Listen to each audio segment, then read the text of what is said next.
niyo ba mga kalingap, mga kaibigan, itong si Midas, nagpaalam yan kay Kalingap Rab. Hindi na ako kalingap! Nagpaalam yan, di ba? Narinig ko, nagpaalam na kay Kalingap Rab. At mayroon tayong mga rules, guidelines, na kapag ang isang vlogger po ay hindi na kalingap, kung hindi po siya kalingap member or kalingap recommended, huwag kayong makipagkulab sa kanila. Huwag kayong makipagkulab sa kanila pag hindi kalingap recommended or kalingap member. Ba't nakapagkulab si ining kalingap ba ito? Di ko alam. Marindukin yung gala. Ano ito? Kalingap ba ito dae? Bakit po nakipagkulab kay Midet? Itong si Mariding, hindi masama po kung hindi ka kalingap. Umalis ka na. Umalis ka na. Huwag ka nang makipagkalingap at bawal sa amin ay. Pwedeng, sabi ni Midet, di na ako kalingap. Paalam baga? Diba? O nagpaalam si Midet, hindi na ako kalingap. Ako ay independent na si Midet. Ngayon, kung kalingap reactor kayo o vlogger, abay, bawal yun sa amin dito. Umalis kayo. Di ba? Ba't kalingap ka ba? Kalingap ba dito kalingap? Hindi na po kalingap si Marindukin yung gala. Tinanggal na po natin. At huwag na pong panoorin ang mga vlogs nila kapag hindi sila kalingap. Well, here we go again. What can we expect? Paulit-ulit na lang. Dito mo makikita yung mga taong totoo sa mga peke. Marindukin yung gala. Ito ay wala namang personal. Pero ito lamang ang aking komento, ang aking reaksyon sa ginawa mo. Magaling. Alam mo ang patakaran ng kalinga, diba? Alam mo kung ano ang mga rules and regulation. Ikaw ay nasa grupo ni Kalingap Rab ng mga reactor sa K-Roar. At mayroong mga patakaran na pinapairal na wag mo nang i-content o wag nang i-collab ang dating beneficiary ng Kalingap na wala na sa Kalingap.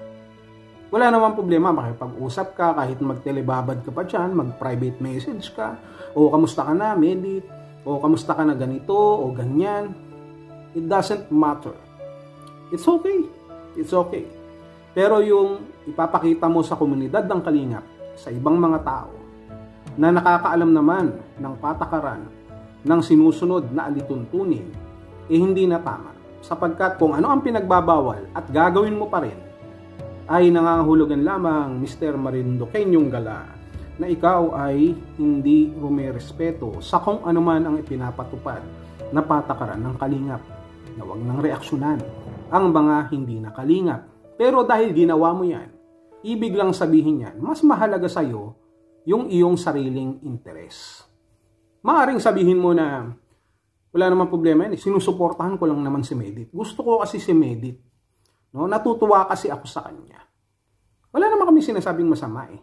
No, naiwasan mo si Medit sapagkat hindi natin yan bate o kung ano man. Yung sinasabi natin dito, yung kinakaaniban mo na komunidad, especially sa pagre-reaksyon na ikaw ay K-Roar, no?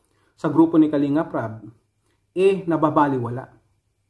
Na kapag ito ay binayolate mo, ibig sabihin lamang yan, wala kang respeto. Bakit wala kang respeto? Kasi nga, hindi mo sinusunod eh. Sinunod mo ang sarili mo. Ibig sabihin nun, hindi ka totoo na Kalingap. Hindi naman natin sinasabi na lahat kailangan sunod-sunuran tayo, no, na lahat na lang nasasabihin ng Kalingap, ganito, ganyan. Hindi yun. At least, doon man lang sa mga simpleng patakaran sa pagre-reaksyon, pagko-content, mga pinagbabawal na mga hindi na pinapahintulot, ay masunod natin. Diba? Ang hirap sa atin, ang daming magagaling na reactor, no? Kasama ka na dyan, Mr. Marindukin yung gala. kalingap-kalingap. Pero pagdating ng panahon, lumalabas din ang tunay na kulay. Ibig sabihin lang yan, mas nakikinabang ka at mas pabor para sa iyo ang pagko-content kay Medit, lumalabas yung tunay mong motibo na hindi ka naman talaga kalingap. Na hindi ka naman pumasok talaga sa kalingap dahil nakita mo na tumutulong ang kalingap. Na-inspired ka. No? Ang galing naman ng kalingap, nila Kalingap Rab. Mga tinutulungan nila, Kalingap Angels at yung mga iba pang tao na nangangailangan ng tulong. Kaya gusto ko rin, na-inspired ako at magiging reactor ako at yung nakikitain ko, itutulong ko sa kalingap. Magiging bahagi ako ng kalingap. Galing naman. Very good. Yun naman pala pagkatapos may edit pa lang, wala na Tapos na ang usapan, hindi na sinunod. No? Ibig sabihin, yung sarili mo lang benepisyo, ang iniisip mo. Wow. Talaga naman. Bravo. Galing mo talaga, Mr. Marinduqueño Gala. Kaya ngayon, wala ka na sa kalingap. Kasi nga, inalis ka na. Mas okay na. So, kahit na araw-araw na kayong magkasama, 24/7, okay lang naman. Walang problema. Samahan mo na samahan si Medit. No? Mag-content ka na mag-content, kagaya ng iba dyan.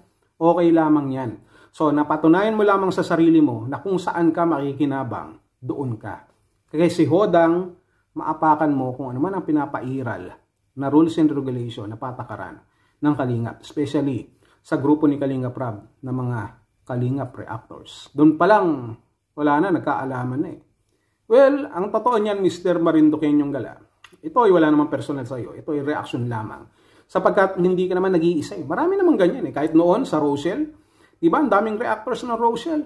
No? Ipagpalaban nila ng patayan, no? Nakipag-away pa sa amin, nakipag-diskusyon pa, nakipag-debate pa sa Karepa. Hindi namin iiwan ng Rochelle. No? Ito yung i-content namin, kailangan namin silang tulungan, ipagtanggol, maging defender. Pero ano nangyari? Ang gagaling kumuda, pero wala naman sa gawa. Pagkatapos nun, nung bumababa na ang views ng Rochelle, wala na rin kayo. Doon sa mga nakakapanood niya, kilala nyo kung sino-sino yung magagaling na yan, na hanggat may pakinabang lang, doon lamang sila. Pero pag wala na, unti-unti na rin tumatalon sa barko. Ang gagaling nyo, no? Mga swimmer kayo no? Kapag lulubog ang barko, tatalon na kayo. Dapat pala sumali kayo sa Olympics kung magaling pala kayo mag-swimming at tumalon sa barko. Kaya hindi nyo rin naman masisisi si Marinduqueño Gala Pare-pares lang ng likaw ng mga bituka yung mga yan. Kung saan sila makikinabang, doon sila. Baka sasabihin nyo naman well, direct, reactor ka naman No? Doon ka naman sa mga viral na content sa pag-uusapan. Yes, totoo yan. Ginagamit namin yan. Tinitake natin yung opportunity na yan para makapag-reaction sa mga viral, kahit papano.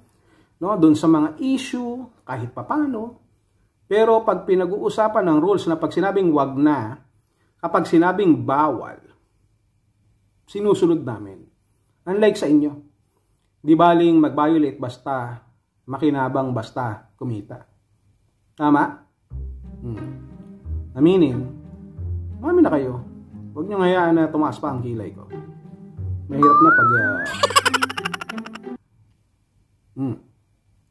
Mr. Marinduqueño Gala, kapag hindi na sikat si Medit, saan ka na? Saan? Kalingap ulit? Yan ang sinasabi ko sa inyo Ang tatabil ng dila nyo, kung magsalita kayo, kala nyo, kaya nyo ibigay yung buhay nyo. No? Paano nyo pa ibibigay yung buhay nyo? Doon sa sinusuportahan nyo, kung hindi nyo nga kayang ibigay yung loyalty. Sa ilan sa mga patakaran ng Kalingap, yun lang simple, hindi nyo masunod Tapos nalalaman pa kayo pag didepende. Wala, Marinduqueño Gala. Gala pa mo, kung sino pang gustong sumunod dyan kay Mr. Marinduqueño Gala, maluwag po ang pintuan na paglabas sa Kalingap. Mas maganda nga yan para mabawas-bawasan yung mga malalakas ng sikmura na sundin yung kanilang gusto at iwanan at hindi irespeto kung ano man ang patakaran ng pinapairal ng Kalingap. So, enjoy. Yun lang ang aking masasabi.